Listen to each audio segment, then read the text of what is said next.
இப்போ நாங்கள் எங்கே நிற்கிறோம்னு பார்த்தீங்கன்னா உங்கள் எல்லாருக்கும் தெரியும், பச்சிலப்பள்ளி பிரதேசத்தில் உள்ள அரத்தி நகர்ன்ற பகுதியில் உள்ள அரத்தி அம்மன் கோவிலில் தான் நிற்கிறோம். அரத்தி கண்ணகி அம்மன் என்று சொன்னால் எல்லாருக்குமே தெரியும், ஒரு வரலாற்று சிறப்பு பெற்ற கோவில். இந்த ஆலய வரலாற்று சிறப்பு பற்றியும் இந்த ஆலயம் பற்றியும் இந்த ஆலய தர்மகர்த்தாவும் இந்த ஆலய பூசகருமான சிவஸ்ரீ பிரபாகர குருக்கள் அவர்கிட்ட வந்து இந்த வரலாற்றை பற்றி கேட்க போகிறோம்.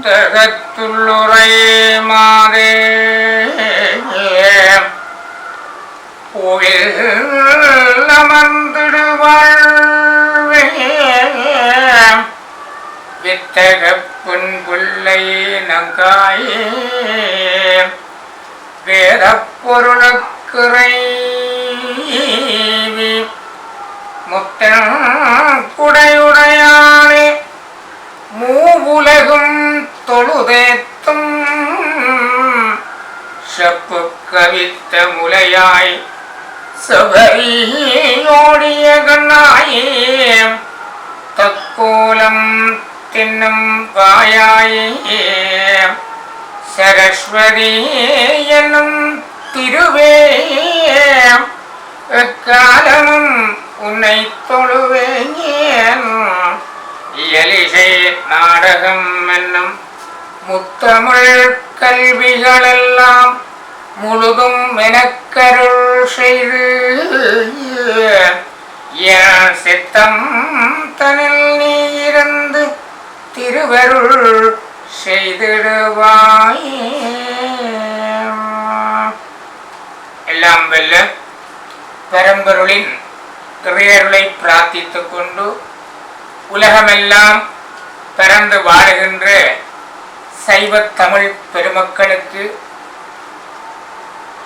ஒரு அன்பான விண்ணப்பம்.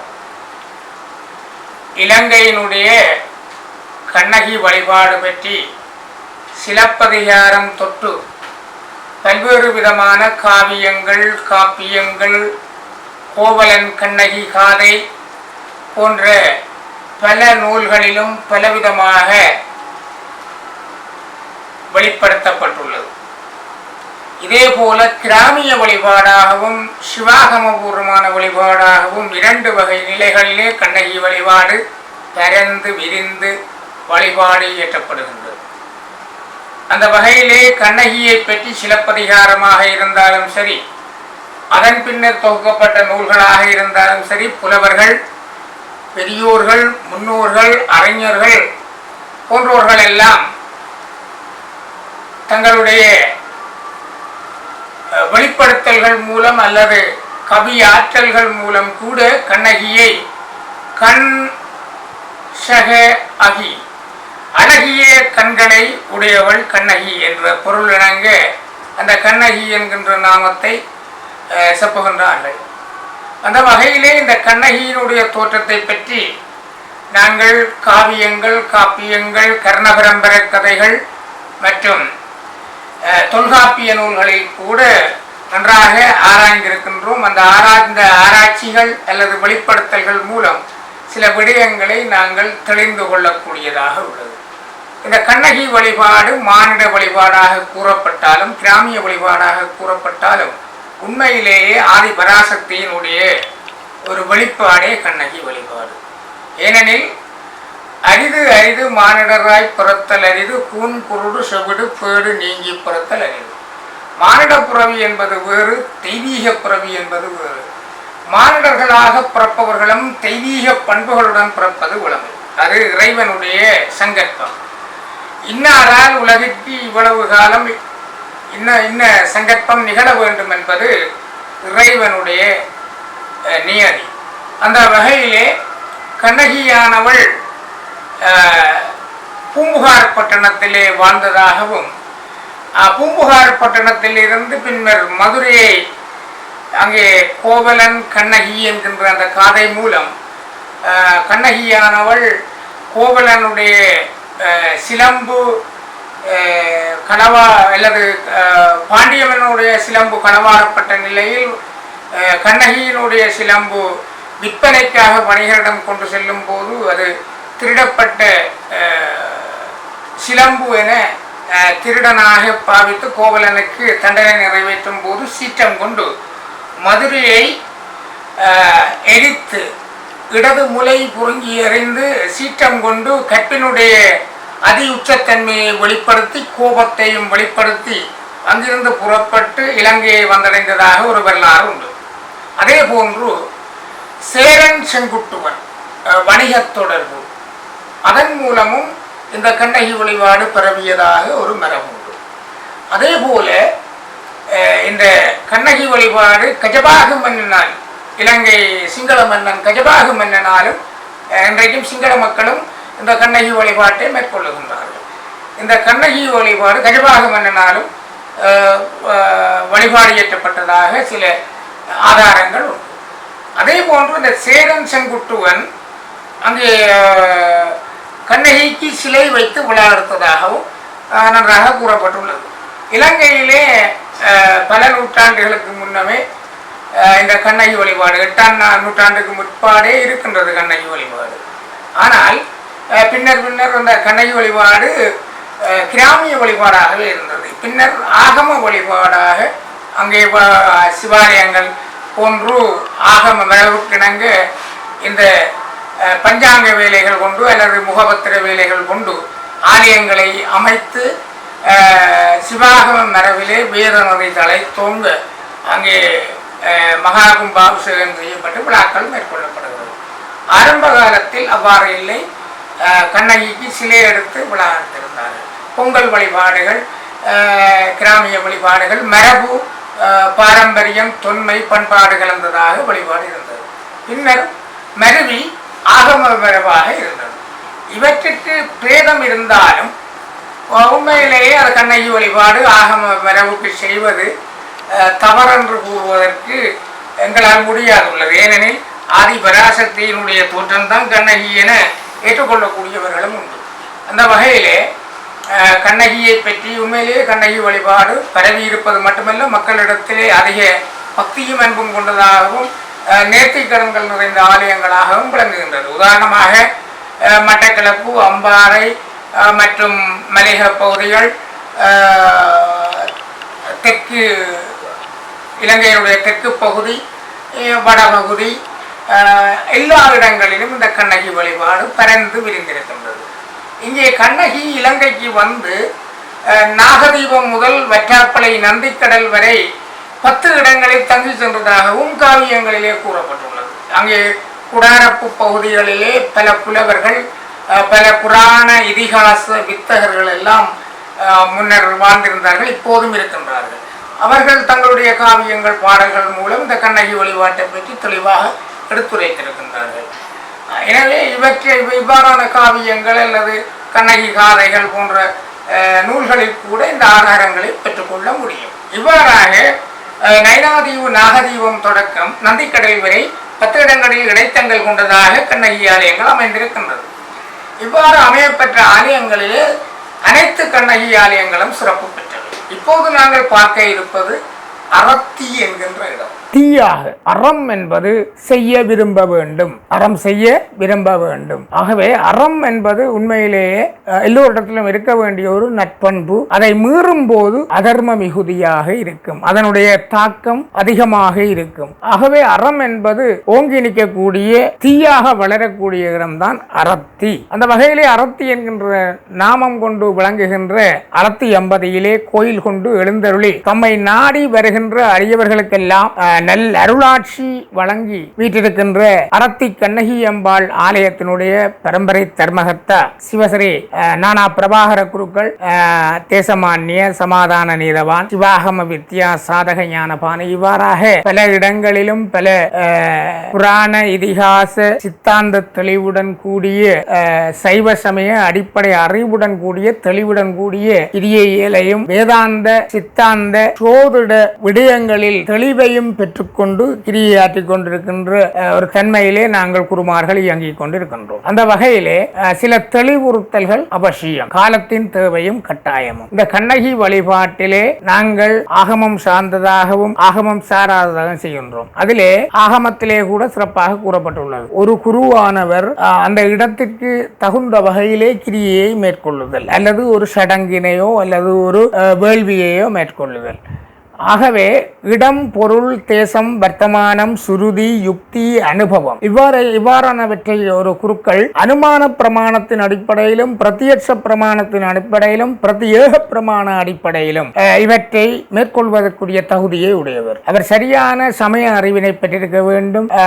சரியான ஆசார கொள்கைகள் மற்றும் சைவ சமயத்தினுடைய சின்னங்கள், பழக்க வழக்கங்களை நாங்கள் உண்மையிலேயே கடைபிடிக்க வேண்டிய ஒருவர் ஆவர். அந்த வகையிலே இவ்வாறான நற்பண்புகளை கொண்டு இந்த ஆலயங்களை நாங்கள் பரிபாலித்துக் கொள்ள வேண்டும். அந்த வகையிலே சிறப்பு பெற்ற கண்ணகி வழிபாட்டினுடைய தொன்மை இங்கே அறத்தியம்பதியிலே வீட்டிருக்கின்ற அம்பிகையினிடத்தே அடியேன் 8வது பரம்பரை தர்மரத்தாவாக இருக்கின்றது. அந்த வகையிலே இந்த கர்ண பரம்பரை கதை மட்டுமல்ல, உண்மையான பாரம்பரியமும் தொன்மையும் அடையாளமும் மரபும் உரித்ததான வழிபாடு கண்ணகி வழிபாடு. அந்த வகையிலே அந்த விடயங்களை சங்கற்பபூர்வமாக மனதிலே உறுதி பூண்டு கொண்டு செய்தல். ஆகவே மனவலிமை என்பது மிக உறுதியான ஒன்று. இவற்றை விட அங்கே அன்பு, பக்தி பெருகி இருக்க வேண்டும், இறை அன்புடன் அங்கே ஒன்றித்திருக்க வேண்டும். இது சங்கட். ஆகையினாலே அந்த வழிபாட்டினை ஏற்றும் போது நேற்றை கடன் செய்கின்ற அடியவர்களுக்கு சில இடையூறுகள், இன்னல்கள் ஏற்படும் போது அங்கே அந்த சிவாச்சாரியர் அல்லது பூசகர் அல்லது அர்ச்சகர் அல்லது குருக்கள் ஏதோ ஒரு நாமத்தை கொண்டு அங்கே இருக்கின்ற ஒரு இறைவனுடைய ஒரு பிரதிநிதி அதற்குரிய சரியான ஒரு நேர்த்திக்கடனையா அல்லது ஆலயத்தினுடைய கடமைகள் அல்லது ஆலயத்திலே வழிபாடு ஏற்ற வேண்டிய முறைகளை பற்றி தெளிவுறுத்துவார். அந்த வகையிலே இவ்வாறான கண்ணகி வழிபாட்டிலே உண்மையிலேயே பொங்கல், வேள்வி வழிபாடுகள், பண்டம் எடுத்தல் இவ்வாறான மரபுகள் காலாகாலமாக பண்டைய காலம் தொட்டு மரபு ரீதியாக, மரபு என்பது அணுக்களுடன் தொடர்புடைய ஒன்று. அப்போ அணுக்களின்றி உலகில்லை, உயிர் இல்லை. அந்த வகையில் மரபு சிதறாமல், தொன்மை சிதறாமல், பாரம்பரியம் மீறாமல் பண்பாட்டோடு அடையாளங்களை பிரதிபலிக்கின்ற இந்த கண்ணகி வழிபாடு மென்மேலும் சுரக்க வேண்டும். இங்கே அறத்தியம்பதியிலே உண்மையிலேயே அன்றைய காலம் தொட்டு இன்றைய காலம் வரை பல இடங்களிலும் இலங்கையின் பல பாகங்களிலும் வெற்றாப்பளை தொடக்கம் அறத்தியம்பதிக்கு உண்மையிலேயே வெற்றாப்பளை செல்லுகின்ற அடியவர்கள் அங்கே பொங்கல் விழா நிறைவேறியதும் அறத்தியம்பதிக்கு வந்து வழிபாடு ஏற்றி வருவார்கள். கடைசியாக அறத்திக்குத்தான் வரும் எந்த வருத்தத்தையும் மாற்றுவதற்கு. அப்ப இது என்னுடைய வலியுறுத்தல் அல்ல, உண்மையான சம்பவம் அதுதான். கடைசியிலே எல்லாரும் அறத்திக்குத்தான் வருவேணும். என்னென்னு கேட்டால் எங்கேயோ எல்லாம் ஓடி கடைசியாக அறத்திக்குத்தான் வர வேணும். ஏன்னா அங்கேதான் அந்த பாரம்பரியம், அந்த இடத்திற்குரிய தன்மை அல்லது அம்பிகை தனக்கென்று அகப்படுத்தி கொண்ட ஒரு இடம். இதனுடைய தோற்றம் உண்மையிலேயே ஆரம்ப காலத்தில் ஒரு மீனவருக்கு காட்சி கொடுத்திருக்கின்றாள் அம்பாள், சந்திரவர் என்கின்ற மீனவருக்கு. அவர் கடற்தொழிலுக்காக புலோப்பளை கடற்கரையை நோக்கி தன்னுடைய விலையையும் கொண்டு சென்றிருக்கிறார். அப்போது இது கர்ண பரம்பரை கதை, ஆனால் உண்மையான ஒரு கதை, காலகாலமாக இது சொல்லப்பட்டு வந்த கதை. அது உண்மையும் கூட, ஏனெனில் அது பொய்யான ஒரு இது அல்ல. இதை போன்று வெற்றாப்பளையிலும் சிறுவன் பந்தாடியது இங்கும் அவ்வாறு இருக்கின்றது. எங்கேயும் கண்ணகி அது இறைவன் ஆட்கொள்ளுதல், யாரிடம் காட்சி கொடுக்க வேணுமோ அங்கு காட்சி கொடுப்பார். சந்திரவருக்கு அருள் கொடுத்த இடம் அறத்தி. அங்கே சந்திரவர் தான் ஒரு மீனவ தொழிலாளி, நான் உனக்கு வழிபாடு ஏற்ற முடியாது என்று கருதி அவர் குடிசை அமைத்து பூசைக்காக எங்களுடைய பரம்பரையினர் முன்னோர்கள் செய்திருந்தார்கள். அதன் பின்பு 1980 ஜூலை மாதம் சாவகச்சேரி மாவட்ட நீதிமன்றத்திலே வழக்கு தொடரப்பட்டு பூசை விவரங்கள், முகாமை பரிபாலனம் என்பவற்றிலே சில இடையூறுகள் ஏற்படுத்தப்பட்டன. பின்பு அவற்றையெல்லாம் மாவட்ட நீதிமன்றம் சட்ட ரீதியாக கையாண்டு அதனை மீண்டும் மரபு ரீதியாகவே ஒப்படைத்திருந்தார்கள். மரபு ரீதியாக அந்த ஆலய வழிபாடு மீண்டும் இடையூறின்றி தொடர்ந்தது. மீண்டும் 87, 89 இடைப்பட்ட காலங்களில் 1988, 89 இடைப்பட்ட காலங்களில் ஆலயத்தினுடைய புனரமைப்பு மேற்கொள்ளும் போது மக்களினுடைய பங்களிப்பு, அடியவர்களுடைய பங்களிப்பு கருதி சபை அமைக்கப்பட்டது. பரிபாலன சபை அமைப்பதற்கு முதல் திருப்பணி சபை அமைக்கப்பட்டது. அதற்கு முன்னரும் சபை இருந்தது. ஆனால் சபையினுடைய நடவடிக்கை தர்மகர்த்தாவோடு ஒன்றிணைந்ததாக பதிவு செய்யப்படாத நிலையிலே இருந்தது. பின்பு ஆலயத்தின் வளர்ச்சி கருதி, அடியார்களின் பங்களிப்பு கருதி, ஆலயத்தினுடைய மேன்மை அல்லது வளர்ச்சி அல்லது அபிவிருத்தி அல்லது மக்களினுடைய பங்களிப்பு அல்லது மக்களுடைய திருப்தி அடிப்படையிலே 1994ஆம் ஆண்டு ஆலயத்தினுடைய பரிபாலன சபை பதிவு செய்யப்பட்டது. இந்து கலாச்சார திணைக்களத்திலே பதிவு செய்யப்பட்டு இன்று வரை ஆலய பரிபாலன சபையினரும் தர்மகர்த்தாவும் இணைந்து நடாத்துகின்ற ஒரு ஆலயமாக திகழ்கின்றது.